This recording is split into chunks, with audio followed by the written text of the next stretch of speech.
قول لي يا حموكش امتى هتتقدم لي؟ انا كل يوم بيجيني رسائل. في الحقيقه كده انا عايزه اقول لك على حاجتين، حاجه مهمه وحاجه مش مهمه. قول لي الحاجه المهمه في الاول. الحاجه المهمه انا هتخرج السنه دي، واللي مش مهم يا حموكش هتقدم لك بعدها. انا كمان هقول لك على حاجتين، حاجه مهمه وحاجه مش مهمه. قول على المهمه في الاول.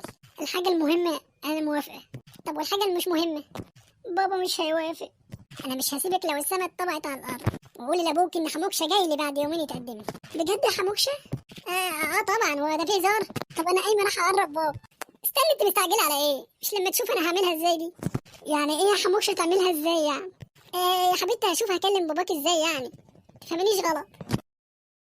حموكشه انا صبرت عليك كتير، انا كل يوم بتقدم لي عرسان يا حموكشه، وكل واحد احلى من اللي قبله. بس انا عشان بحبك يا حموكشه وعايزه اكون معاك. ايه احلى من اللي قبله يا بقره دي؟ ما تلمي نفسك يا بنت الجزمه دي. هو انت قاعده مع قفص جوافه يعني ولا ايه؟ بحبك وانت بتغير عليا يا دكاري.